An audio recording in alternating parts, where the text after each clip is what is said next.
I don't know if you made forecasts or had targets of where you wanted to be, but surely you're ahead of that.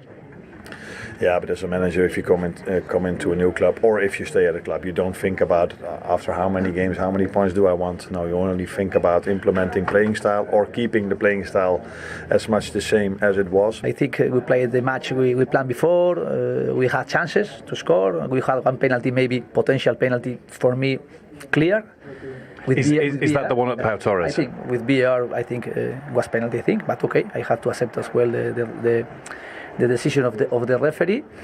I am positive and I am confident with the player we have. Progressively get better and progressively get points. And for you personally, after an intense few months, are you ready for a break? Do you get any sort of break? Now the thing is that my children are in exam week, so I maybe have to help them over there. Although my daughter is at a level I probably can't help her anymore. But and apart from that, I'm going to go back to the family, and that's something I enjoy, of course, a lot as well. Well, one thing's for sure, Arne Slot's passed every test, isn't it? Yeah. Liverpool march on, 5-point lead. Aston Villa is so strong, aren't they, on attacking set pieces? Yeah. But it was almost their undoing today. It was. I mean, Austin McPhee has got so well drilled, but Liverpool turned like Villa's strength into their weakness. And I've just got a couple of clips here from set pieces mainly today, and Villa commit men forward, but what that did, it just left an ocean of space with the pace of Salah, the pace of Núñez, and they just didn't know how to deal with it. And this was Núñez, his first goal. And then another one here, and I'm looking at this from a defensive point of view. Someone has to get tight or you have to drop off. The sort of in between. I don't know what they needed to do. And then Villa just couldn't get it right, and Liverpool tried to capitalise on that. Again here, exact same thing, where they're not getting tight enough, and with the pace of Diaz and Núñez and Salah, it's almost like they couldn't work it out at the right times. You get a little bit lucky on this one. And then the second goal on the fourth clip I've shown here, again, it's just too easy, comes from a throw-in, they don't get tight enough, a mistake happens, and now they're running back into space and not in the right positions. They commit so many men forward because they want to hurt Liverpool or the opposition that they're playing, but it just got caught out today, Gary, in the wrong areas. Yeah. Darwin Núñez got his goal, didn't he? He's a handful. Yeah. A bit erratic, but he's a handful. No, he's without doubt, his pace is a great strength, and he's always going to cause defenders problems. This is a really clever finish. Now, if only you could say that so many other times about him, because he is very erratic and his finishing at times is poor, and that will frustrate some. I mean, on the positive side, he never ever stops getting in there, and you have to admire that. And he links up really, really well with Mo Salah. He's got 22 in 73 in the Premier League for Liverpool, but it could and should be a whole lot more, because he does miss big chances like this one. Movement, look, watch his movement here. His movement's excellent, the way he spins and gets himself in there to create that space for him.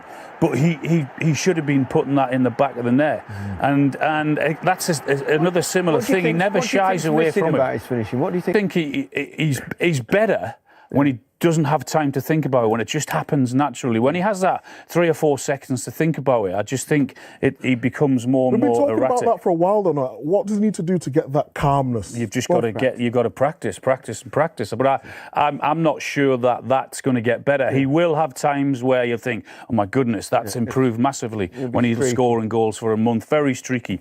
But in terms of Liverpool in forward positions, they've got Salah, Gakpo, Jota, Diaz, Núñez. Salah's the one that's guaranteed, and you've got two of the others who are all going to be fighting from the other four to be playing in the other positions. So in those positions, they're incredibly strong. Very strong. Villa had a couple of penalty shots we should look at. Yeah, the first one here is Kanate on Watkins. I don't think it's enough for a penalty, but a foul was given the other way, which was absolutely ridiculous. But I just don't think there's enough there for a penalty. No, I'm the same. Not a turnover. Yeah. I thought it was a foul. But Emery wasn't happy with this one, was he? Torres and Bradley coming together. Well, there's no doubt he's pulling his shirt, but what they'll tell you is that it's not sustained. but probably not enough for it to be a penalty. No. It's funny where we are in the laws now that we have where it says it's not sustained pulling. I mean, it's bonkers, isn't it? It's just on fire at the moment. It must be a joy for you. Yeah, he definitely is. I think he has the best numbers from all of our attackers. All of our attackers have great numbers, but Mo stands out in that aspect. But apart from the numbers our forwards have, let's not forget the defensive run Lucio Diaz made to make sure we could have kept a clean sheet. Absolutely, a clean sheet, another win, 5-point table. What did you feel overall about the manner in which you won the game tonight? It wasn't easy, like most of our games has been till now. But that's normal if you play Premier League, especially against a good team like Aston Villa. They were maybe not as aggressive as we thought. They just waited. And we were patient, although sometimes I felt we were still not patient enough, because the few times they threatened us was from a counter-attack where we lost the ball in midfield. Or, of course, one thing they are very, very, very good at as well, their set pieces. But in general, I think we had control over the game and scored, which you wouldn't expect maybe from all this possession from 2 counter-attacks. Did you feel... Sorry. On you go. I was going to say, did you expect to get those opportunities tonight from Aston Villa from counter-attacks? Have you seen them do that before at corners? You know, come right up to the edge of the box. You mean Villa or us? Yes, Villa. Oh.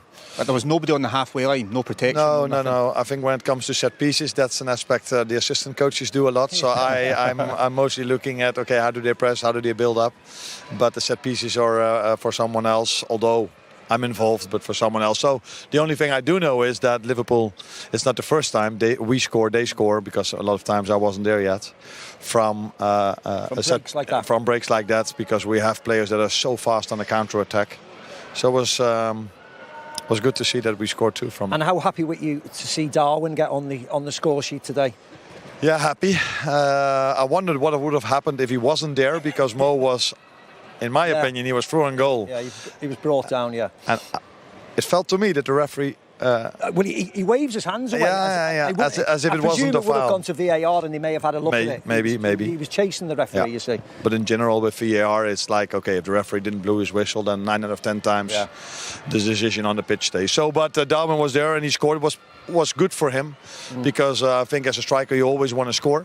And with players around him that score so many goals, it's always nice if you're a striker, if it's Jota or if it's Darwin, that they also are on the score sheet. So the message at half-time to be patient, be a little bit more patient, because Villa didn't necessarily jump out at you and then it would just move the ball around to create opportunities. No, they didn't jump out at all, I would say. Even when 1-0 down, they just stayed, they waited, let's put it that way.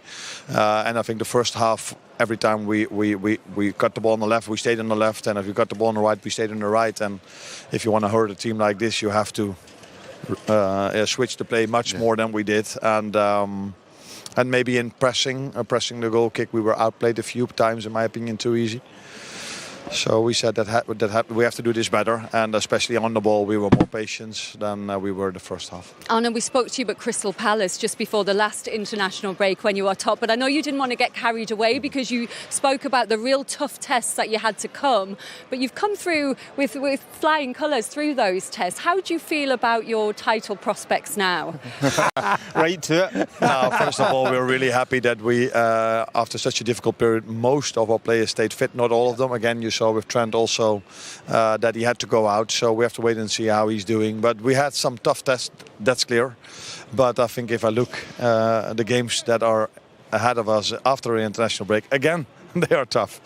So probably it's going to be a tough season in general, and that's what you know if you go to the Premier League. And margins are small. Now we have a bit of a margin, but I think it was Mikel who said, and I agree with him completely, they had many difficult away games already. Had to play that with 10 men as well. And we had difficult games, but yeah, like every game is difficult, but from a top flight, maybe it's United away and Arsenal away that were the only ones that you would expect to be top 5, top 6. So many challenges to come for us. I don't know what are your plans now for the international break, couple of days off. Yeah. Lie on a beach. Well, you also said your wife would be happy going into the last international break with you top of the table because you could relax a bit. That's true. But my children in the last year of their of school, and they have the upcoming week. They have some exams. So I think at first I'm a father, maybe help them a bit. My daughter's going to be difficult because that's too difficult for me to help her.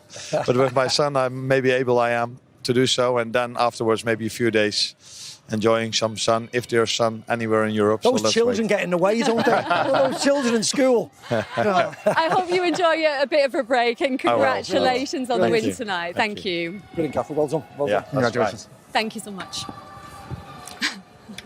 Mac, are you going home? We're not going Sammy's done. Right. He's finished. I was just asking the press officer how Trent was, because of course England are playing. I just want to see how bad his injury was. He said, "I'm not telling you." Yeah. And he was just about to tell me, and you called me back. saying that they've just got to wait on Trent, but it's interesting that both you guys were saying before the game that they are just 1 or 2 injuries away from something going wrong, so they are going to need a bit of luck as well. Yes, of course they are. And you know, if you're a Manchester City fan, you would say they've had bad luck. They've lost De Bruyne, of course. They've lost a wonderful Rodri for the season. You know, Arsenal have lost their Ødegaard, who's their playmaker. So of course you need to keep your best players fit. If you lose Mo Salah today for a long-term injury, that's devastating. Even though Liverpool have got more forwards, if you lose a Virgil van Dijk, it's devastating. So you need to keep everybody fit. You need a bit of luck. Absolutely, you need a bit of luck. Remember, this is normal. Yes. As you rightly put it, you need luck. You're very rarely going to go through a full season without losing some sort of player, but it's, do you have that person who can come in and understand what they're doing? Well, look at the goalkeeper, Liverpool's goalkeeper. Exactly, it's a case in point. I mean, he's a superstar, isn't he, Quiveen Kelleher? He played more games last year than Alisson because of injuries. He's done exactly the same this year. If you've got the quality behind you, Trent Alexander-Arnold went off today, Conor Bradley seamlessly comes in. If you've got that, great. But it's when you are missing the superstars, you know, the real top players, difference the makers. ones who score the goals like Mo. You need to wrap him in cotton wool, because he's going to score goals all season when he's fit, because he's done it for the last 7-8 years. Yeah, another one. And an assist tonight for Mo Salah, able by 5 points. The fans are very happy indeed. Look at this from Robin. Liverpool, top of the league, top of the Champions League, 5 points clear of City, 9 clear of third. Arne Slot is the man. The team's quality in every area is from another planet. I'm in dreamland. I mean, Robin's not getting carried away. That's what it's Robin for. is certainly not getting carried away. Is it time to get carried away? Well, certainly if you're an ex-pro like we are, no is the answer. But you want the Liverpool fans to be happy. They're deliriously happy at this moment in time, and that's a great feeling to be. You'd rather be where they are than 7th, wouldn't you? So it's a wonderful time, but of course you can't get carried away, because we know what happens. Because you wonder what they were thinking at the start of the season. Yeah. Like, obviously, end of Jurgen Klopp's tenure, somebody new coming in, probably not unsure of what it was going to look like. It's easy, is it, Alan? Didn't buy anybody. I mean, they bought Chiesa in really last night. They got let down by Zubimendi, didn't he? But that's a thing of the past now. They've got money to spend. Financially, they're in a really good position. You'd think whether they'll look in January at strengthening the side. I have no idea. But the sporting directors are doing a wonderful job. The manager is. So they're really flying high at the moment. Long may it continue. What does it say about Gravenberch that no one's really talking about Zubimendi anymore, are they? That guy's outstanding. I know he's just come in, and at times he just flies under the radar, but the job that he does is quite incredible, and just week on week you just see him growing in stature. His quality's obviously there. Perfect. Arsenal without a win in 3. Man City have lost the last 4 in all competitions. Arsenal away at Stamford Bridge tomorrow. Steve, how do you see it all shaping up now? Well, yes. How many horses are in this race? Are you putting Forest in there? Nottingham Forest have had a fantastic start to the campaign, haven't they? You know, all of us love it when Chris Wood's scoring all those goals. Whether it will continue, I think it's Newcastle won't. I think it's debatable. I mean, Newcastle are they're the standard bearers, aren't they? They're the team I think we all have to look out for. No, yeah, Newcastle are there, but of course Liverpool, Manchester City, Chelsea are starting to make look as if they're playing, but they've got a huge game tomorrow at Arsenal, isn't it? And suddenly you don't want to be 10, 12 points behind Liverpool, do you? Because they don't look as if they're going to stop at the minute. It's not like an outsider's at the top of the league, which sometimes happens. The best teams are at the top of the league. So you cannot lose points to them, at any time really throughout the season. If Arsenal lose tomorrow, they'll be 10 points off the pace, Alan. Would you be writing them off at that point? Brilliant. Possibly. I mean, do you remember when you said to Macca earlier, answer the question? Yeah, you just got me back there with the 2-footer to say that. Look, 10 points, as Macca says, like, to be that kind of distance behind teams such as Liverpool, who you feel as time progresses they're going to get better. It's a huge margin. I mean, you really can't afford to drop any other points after that moving forward. So it would be difficult. Have they got the ability to claw it back? I think so, but it depends what happens round about them. There were so many questions about them, as we said to Arne Slot before the last international break. He wanted to be very cautious about where they were. But the way they've come through it, Macca, yes. that proves that they can stay the course, do you think? Yes, I think so, because they've done it before. This group of players have been long into a campaign. Some of them have won the league. They've won the Champions League. They've been to many Champions League finals. So, of course, they can sustain it. I don't think there's any problem with that. But you go back to the same old adage. They need to be consistently well, which they seem to be. They're playing the best teams. They need to stay fit. If they stay fit and roll that starting 11 out and the 3, 4, 5, 6 off the bench, of course they'll go all the way. But they just need to be. You just need to be, secure in what you do. You need to train well. You need to work hard. You need to have we keep going back to this little bit of luck. You need luck in keeping your best players free from injury. And if they do that, of course they'll go long. They get to January, the transfer window opens. As I said, that's when you pick and choose whether you strengthen or whether you don't strengthen, whether you spend the money now. But they've everything is in place for them to have a really good season. A lot of the hard games are out the way, and they've got great games coming up. The derby, they've got Real Madrid, they've got Man City. They're the next two home games, Real Madrid and Man City. I mean, what a run of fixtures to come back to, Alan. That absolutely. City game's such a standout now, isn't it? Yeah, of course. I mean, some huge games, and that's what you expect with one of the best teams in the league. But what I like even about Arne Slot and the way he talks is I don't think he'll let the level slip, because he just wouldn't have that. You listen to him talking about the training sessions, everybody turns up, they buy into it, they give 110%, and if you're there at that level consistently with the talent that they've got within that changing room, these games coming up will be unbelievable. You talked about the talent in the changing room. Do you think that he's just constantly making individual improvements as well? Are you seeing that all over the pitch? Well, yeah, he's you see him even it was like a breath of fresh air when a manager comes out, and he was even critical about his sides. We need to do this better, we need to close the goalie down a bit better, we need to press a little bit more. So he's constantly tweaking and making his team. He's not the perfect size, is it? So he's always thinking about what I need to do to improve, and that's a lovely thing to keep striving forwards, isn't it? He tinkers with the team. Curtis Jones in, next week might be Szoboszlai in, Gakpo's in, next week it might be Diaz in, and that's a lovely problem to have, because everybody will play their part. Because if they go deep and long into these tournaments, as I said early on, they're going to be playing 60, 65 games, and that's what you want to be doing, because that means you're successful. That means at the business end of the season, you're still playing and you're fighting for trophies. Quick reaction then from the man who can't do any wrong in Liverpool fans' eyes at the moment. Here he is, Arne Slot. Arne, going into this international break, 5 points clear of Man City now, 10 to Arsenal. Performance-wise, is there anything that could be better after these first 17 matches? Of course, not a lot. You can always talk about the 2 times we didn't win, but away at the Emirates, having a draw is, I think, a good result, especially if you saw that game. First half was really difficult for us. Yeah, it's nice to pick up all these points, and we don't look that much what the others do, because we also know, and City showed this in the past many times, they can be 2 points, 3 points, 5 points. I think last season they were even 8 points behind, and they will always find a way of winning than a lot of games. That's probably what they're going to do this season again as well. And Arsenal have had a very tough fixture list also. So let's not get carried away, but it's good that we've picked up these points. You wouldn't expect him to get carried away? No. Everything I see about it, I just like what I hear. I like what I see. I like his reactions. I like, from the chaos of Klopp and the fist pumping and the chest beating and everything else of Klopp.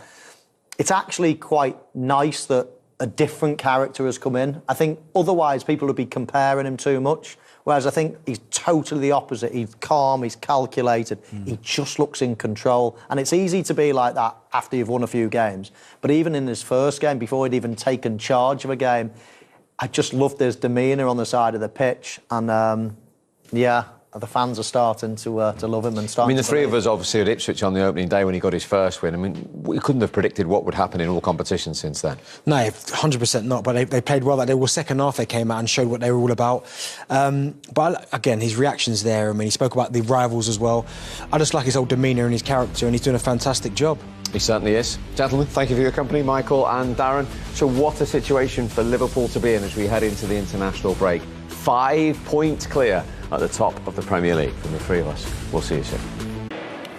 What a day for him. Liverpool winning and Brighton winning and Manchester City losing. Doesn't get much better for Alexis McAllister personally today. But as he was saying there, candidates I think is a little modest because Liverpool lead the table by 5 points after today's defeat for Manchester City and their victory at Anfield. 15 in 17 in all competitions under Arne Slot.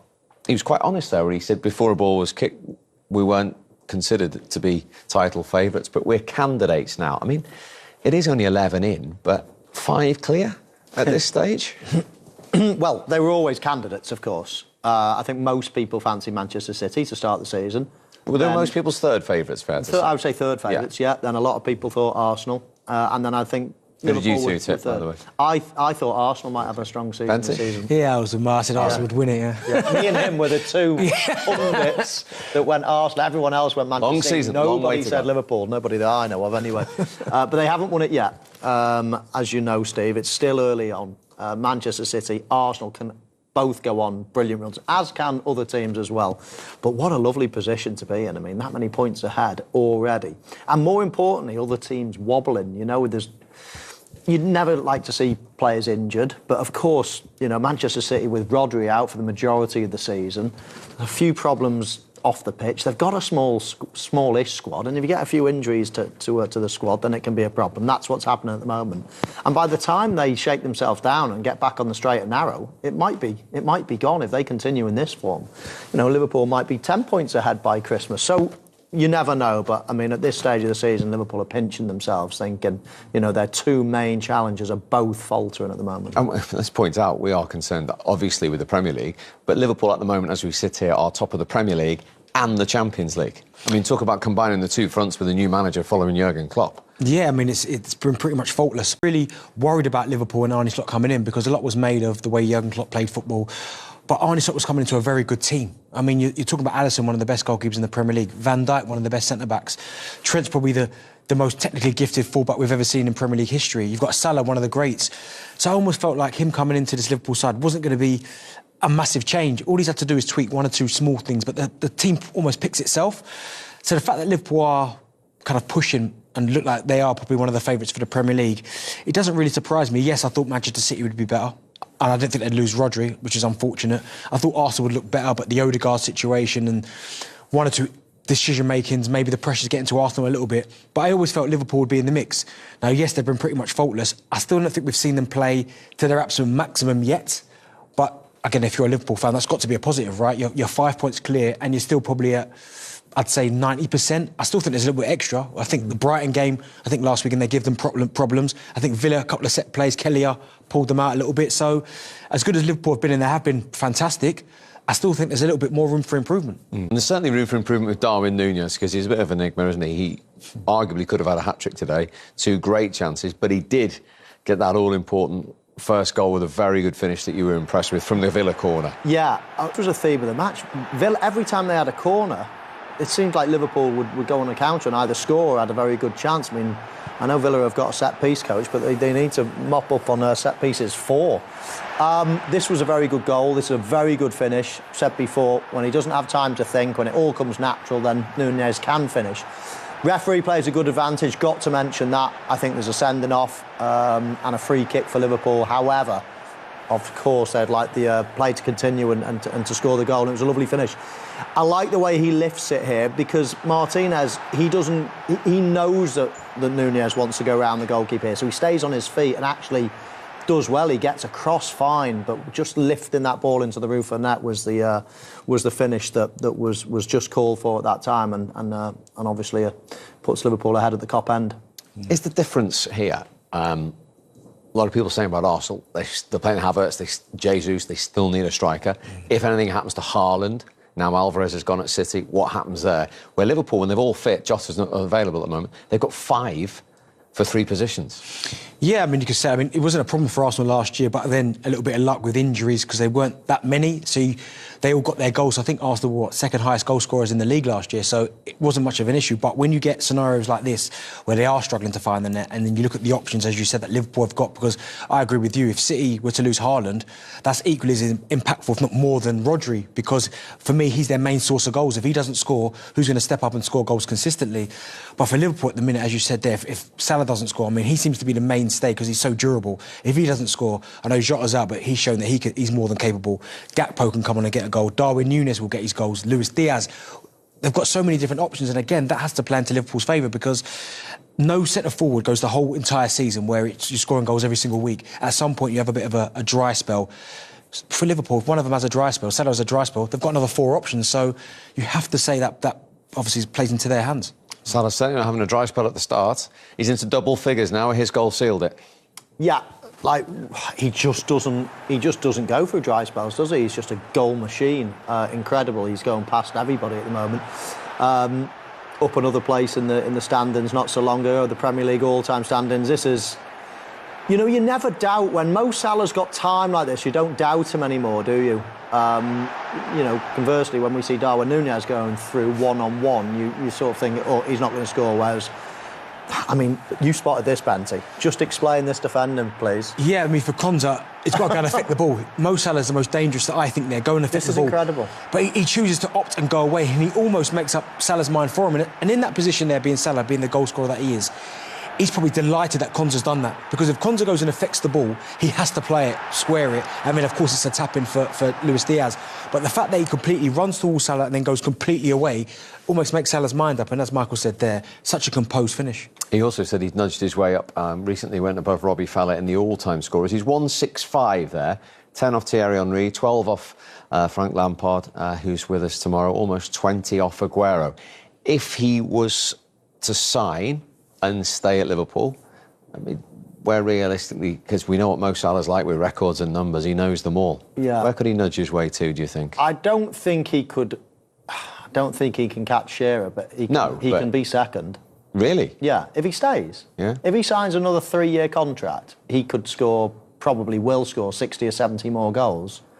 He's in second, and comfortably in second. I don't think he can catch Alan Shearer, but 3 more years and he's in second, Steve. I mean, he's not slowing down at all. He's the fittest. He's the strongest. Well, Arne Slot was saying he can play long into his career, couldn't he? I think he can. The way he looks after himself. Alan Shearer might be hoping he can't, to be fair. Yeah, well, I say he can't catch it. I say he can't catch him. I mean, if he plays for another 5 years at Liverpool, then he probably could. But realistically, I think he could get second. And he loves records. And he's a fitness fanatic. He is the most dedicated footballer. He never misses games. He never gets injured. He's an absolute beast. He lives in the gym. He lives for scoring goals and breaking records. So if he stays at Liverpool, yeah, I think he can get second. Yeah, I mean, I wasn't expecting second from Michael, but I definitely thought when I looked at the graphic, him being on 165, 200, he'll get to in that 200 club, I think, for sure. I mean, second, I'm not sure, and depends how long, as you said, if he plays for another 5 years, but in my head I was thinking he'll get into that 200 club. I think he could pass Rooney. I think 208 Rooney's on, so I think he could pass him, but I can't see him getting to Alan Shearer's record, that 260. I still look at that now and it blows my mind how anyone could get that many goals, 260. Well, Kane would have beaten him though, wouldn't he, if he had stayed? Yeah, you'd think so, because Kane's been scoring, near enough 30 goals for the last 10 years. He could come back, Harry, yeah, you never know. Still, but yeah. He could come back. Absolutely. He should come back. All right, Mo Salah, another goal for him, another win for Liverpool. We'll get the managerial. One of those games where you can separate the performance from the result. Good evening, yes. I really think it's like that. We perform like we planned before. Of course, the result was not good, but I think we have to try to be consistent in our structure, how we are building it and how we are responding. With the result, of course, is better because we have to compete and build the team. But I think we played the match we planned before. We had chances to score. We had one penalty, maybe potential penalty for me. clear.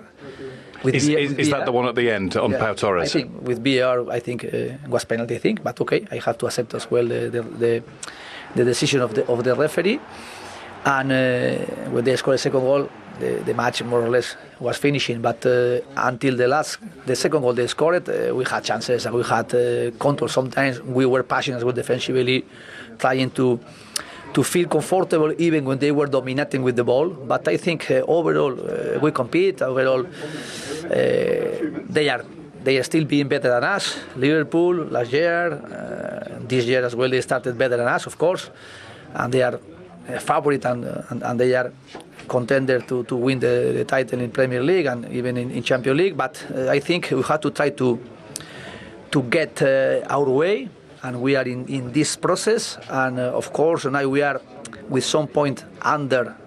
I think we have to, but I am positive and I am confident with the player we have. Progressively get better and progressively get points.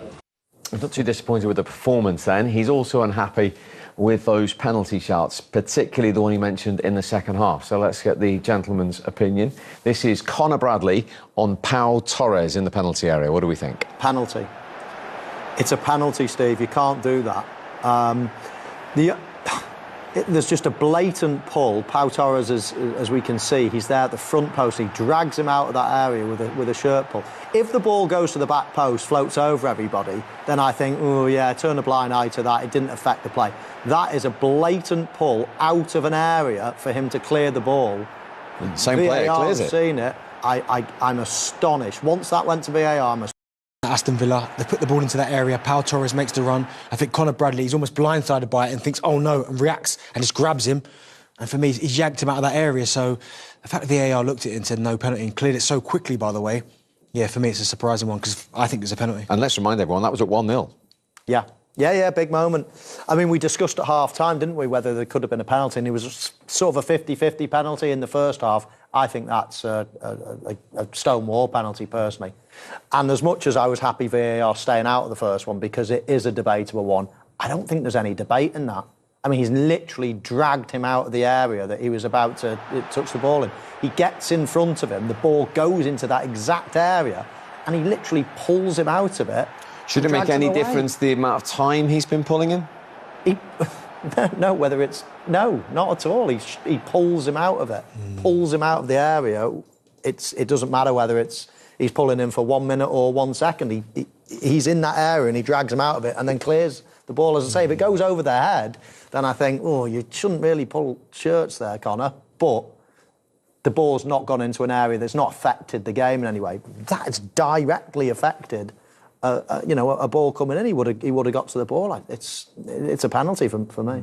100%, because again, because Conor Bradley clears it as well, that tells you he's played a big part in that decision. As I said, he's the one who pulls, he's the one who then clears it. And as Michael said there, if the ball's gone nowhere near Pau Torres, then you go, well, he shouldn't do it, but it didn't affect play. No one could have scored from it. Who knows what would have happened if Pau Torres had got there first, crossed the front post? You just don't know. So, yeah, for me, it's a stonewall penalty. In that 2-0 win over Aston Villa, let's hear from the other side now, because Unai Emery is with Jules.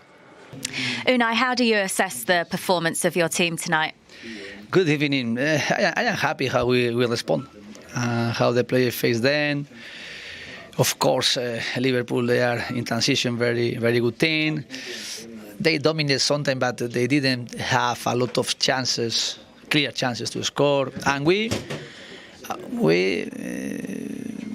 doing our work, be patient. We had chances to score the first half, the second half, and I think we played more or less in the way I want. Of course, we have to continue improving, recover some players. After long injury, they have to get fit. Some players as well, they are not in the same performance like last year, but today, Leon Bailey better, John McGinn even better. And the result, of course, is not good, but I think we're in the right way. And the league is very tight. There are a lot of teams as well performing very well. And we have to accept now, okay, we wanted to keep the same level we had last year, and we are under this level a little bit, but I am confident. How do you work on that then, on getting some of those players back up to the levels that they were last year?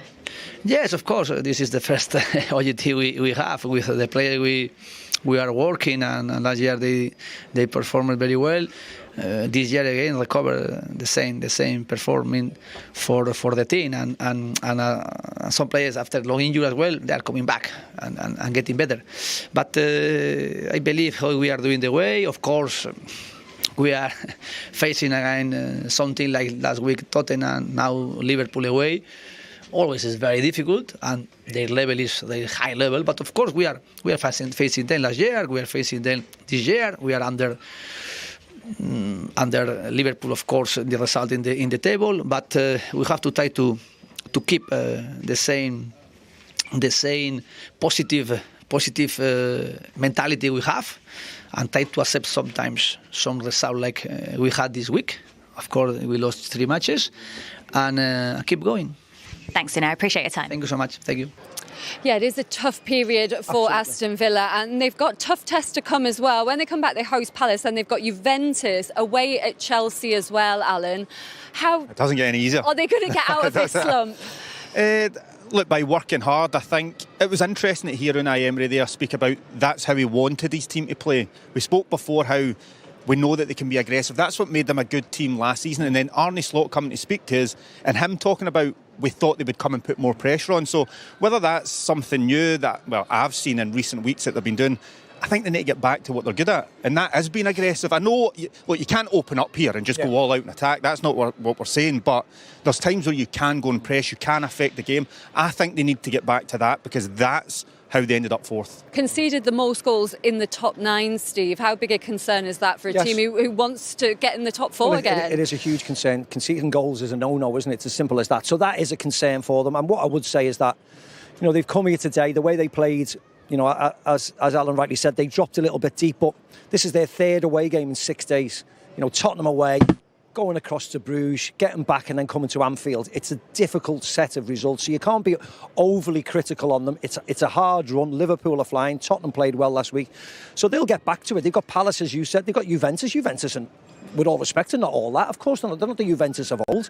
So you'd see them beating Palace and you'd see them beating Juventus, and suddenly it's like, right, everybody's on the up again, everybody's confident, people are getting back fit again, and then you move forward to the Chelseas, and they take care of themselves, the big games. Michael, when you think about it, they'll look at those 2 goals and know they could do better. Exactly. Plus, they had opportunities within the game from corner kicks where they could have possibly done something. So it's fine margins when you get to this level. There might be some extra video sessions I'm after sure those ones, I think. Sure they had the highest finish in 28 years last season, 4th under Unai Emery. That is going to be hard to repeat that, isn't it? Yeah, of course. What would be a good season? I'd like to say repeat it. It's obviously going to be difficult. They'll be aiming for European competition, I'm absolutely sure of that. The big question mark, I think, for Villa this season was competing in the Champions League and the Premier League. Are they capable of doing it? So, look, it's going to be interesting. They've got a lot of big games coming up. I'm sure they can handle it, but they have to aim again for European football. Yeah, Villa with plenty of... The match we planned before, we had chances to score. We had one penalty, maybe potential penalty for me, clear. Is that the one at the end on Pau Torres? I think with VAR, I think was penalty. I think, but okay, I have to accept as well the decision of the referee. They threatened us mainly with their set pieces, which is a big strength for them. And they were just waiting for us to lose our patience and then trying to hurt us on the counter-attack. Now, the funny thing is that we had so much ball possession, but we scored our goals from counter-attacks. So, like you said, even game maybe when it comes to chances, when it comes to controlling the game, maybe dominating the game from ball possession. I think we were having the ball more than they had. We'll look at those counter-attacks in a moment, but 15 wins from 17 games in charge of Liverpool Football Club in all competitions. He could not have dreamt of a start like that. No, absolutely. Perfect. I mean, myself and Darren were talking. He has come into a settled team. There's hardly been any ins and outs. So that helps. I think everybody was looking after Jurgen Klopp, the all action, the all energy, the, chest pumping, fist pumping, everything about it was energy, whereas I just think he's totally opposite. He's cool, he's calm, he's collected, he looks like he's in control.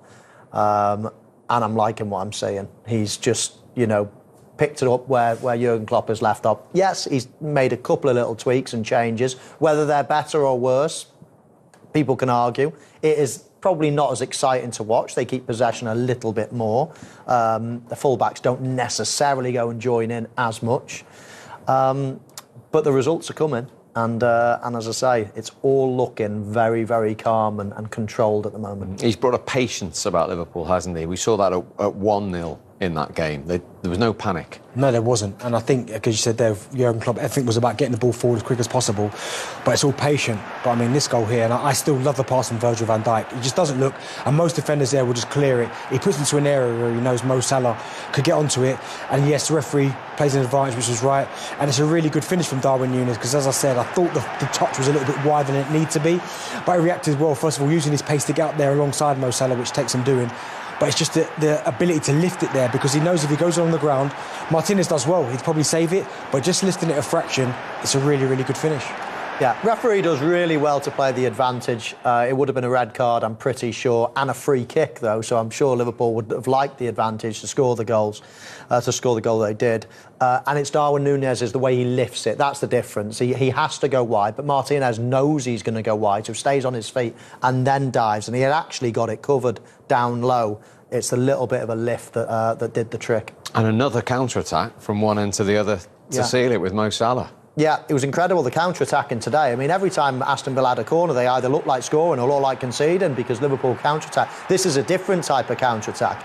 And it's a good finish by Mo Salah. He's calm, he's calculated, he takes his time, just like every good striker. But Darren, you spotted something in this goal that baffled us both, and it's Konsa in the middle there. Yeah, I mean, Konsa, rather than going and stopping Mo Salah, who the danger is, he almost makes Mo Salah's mind up for him by running away from that and trying to mark the other two players and get himself back on the line. But the moment Konsa does that, it makes up Mo Salah's mind, and it's a really tidy finish. You get a nice little lift.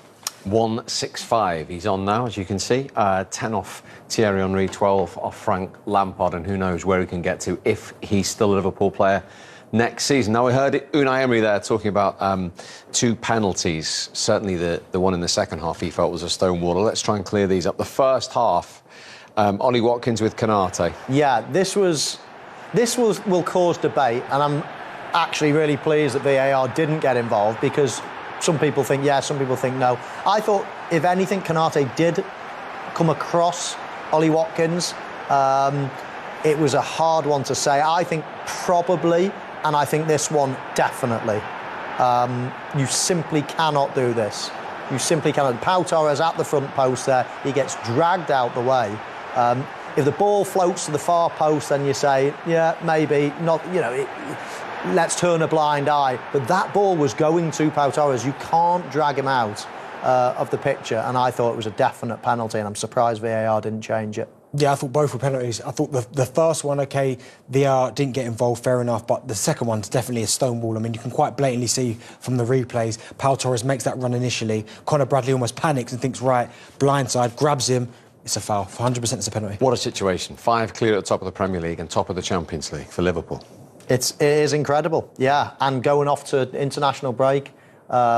I'm not sure Arne Slot will be going on holiday or anything, because I'm told he's an absolute workaholic, so he'll be there plotting the next point that he's going to earn. But just virtually the perfect start. Quick word on Villa. First time they've lost 4 in a row under Unai Emery. Yeah, look a bit tired at the minute. I think we saw that midweek in the Champions League and then going at Anfield. And they had their moments today, certainly more so from set plays when they got the set play right.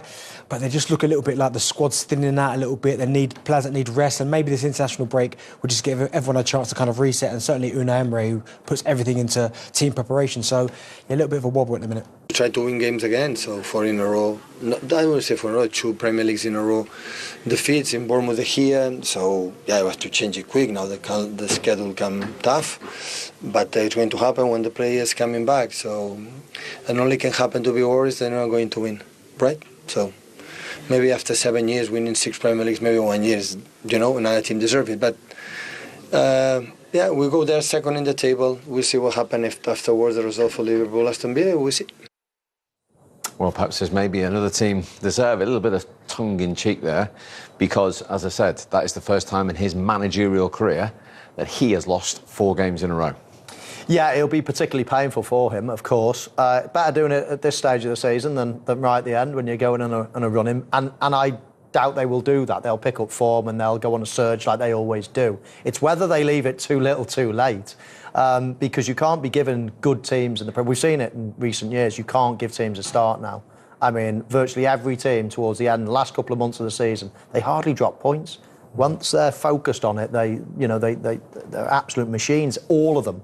So you can't be given too many points away, and that's what the teams are doing to Liverpool at the moment. So, again, they can't let that gap get any bigger. The problem with the likes of Manchester City, things are, a few injuries and a few problems off the pitch, of course, we all know about. Same at Arsenal in terms of injuries and performances. So they need to get their act together pretty quickly after the international break. Yet more credit to Brighton, though. 1 down against the champions to come back in the way they did with those 2 goals. Yeah, it was really good play from them as well. And they were susceptible to that ball all afternoon, Manchester City, that diagonal over Kyle Walker's head. But Matoma, playing a big part here. But I really like João Pedro's reaction there because he almost anticipates someone's going to drop there, and he does. And there's a slight little touch there, which I think is fantastic because he just shifts it about a yard and then obviously bobbles it into the ground. But he just anticipates a little touch there into the ground, and it's a really tidy finish, and they've missed him, Michael. Do you see this finish, Benty? I mean, he hits it into the ground. I never use that finish, but I've seen it a lot lately, almost people trying to bounce it into the ground and pop it up high. Do you think he's meant that, or do you think people are meaning it in recent times? I don't. I just think he's there, his head's down, and just think, let me get a shot on target, and he finishes it off really, really well. It's a really nice goal. And what a Premier League entrance from Matt O'Reilly. I really like him. It was unfortunate his debut against Crawley, horrible tackle, didn't last long at all, but we know how talented of a footballer he is, and João Pedro was at the heart of everything they did well when he came on. Really composed finish, but it's the first touch that sets him up, and then just waits for the goalkeeper to go down just a fraction and just lifts it under his armpit. It's a really nice finish, Michael. Yeah, lovely, absolutely lovely. João Pedro again with the ball through, the risky ball. He had a safe ball out wide, and as Darren said, it's all about the first touch. And then once your first touch is good, you maximise your opportunity. Then you've got a better chance of scoring, and it was a lovely little finish tucked in. We don't normally see this from Manchester City. Kyle Walker saying there it's a time where we'll now see the character without Rodri. This year, this is new ground for them in this kind of situation. Yeah, it is, because he's been pivotal. Rodri, I mean, whoever he plays for, whether it be Spain or it plays for Manchester City, ultimately they win. The fact that safety blanket's no longer there, I don't think they've got a natural replacement for him. They can try with Kovacic in there or Gundogan or Bernardo Silva. You just don't get the same effect, and I think it's starting to show. And it's, again, if they lost Haaland, I think they'd be in a similar situation. So, as Kyle Walker said there, they've got to find a way to kind of regroup, find a different way of doing it. And I wouldn't write Manchester City off just yet, because even in the way that they're playing games, they're not out of reach yet. And we've seen before, I think Arsenal at one point last season was at 8 points, and they still managed to run them down and win the title. So it's still not over yet. I know it's a mini crisis, but it's not over yet. This is the one thing now. Pep Guardiola never carries a big squad. And you can get away with it for 1 year, 2 years, 3, maybe 4 years, 5 years. At some point, it will come and bite in the backside. And he might say, well, we might not have won all these leagues if we had a big bloated squad. You get so many problems, you're having to let people down, going to your players and saying, sorry, you're not playing this week, etc. But it's in situations like this when you haven't got replacements for Rodri or a Haaland if he was to get, or, every team has 2 or 3 big players you really don't want to get injured. And this is the main problem then with having, a smallish squad in general terms. The likes of Liverpool, Arsenal probably, Manchester United certainly, Chelsea absolutely certainly. They can cover big injuries. But Manchester City, you look at the bench, if you're new to the game, you don't recognise half of the bench. They only carry sort of 15, 16 top players and get 1 or 2 injuries, and that's when it becomes a problem. Of course, Rodri is one of them. They don't want to be getting any more. Let's see what they've got coming in the immediate future, which includes, of course, a trip to Anfield, which we will be pitchside for at the start of December. And as you can see, they're still combining the Europeans as well, the Champions League, with Feyenoord in there. Forest, who are going well. Spurs next. In the Premier League, they've got to play Juventus in there as well, and United and Aston Villa. It's going to be a difficult run, as again they're going to have to regroup. But I guess if you're a Manchester City player or a supporter or someone connected to the club, one of the positives, yes, they're in a bit of a bad run, 4 defeats on the bounce, but they've been in all of them games. They haven't really been blown away. Even the one on paper, the Sporting Lisbon, which was 4-1. Before Sporting scored the first one, Manchester City could have been 2-3-4 up. So I guess that's the one positive, but again, as Michael said earlier, you don't want to give a side like Liverpool too much like of a lead, because all of a sudden it might get to a situation where you can't run it down and you just run out of games. So they've got to button their eyes ears up. Absolutely.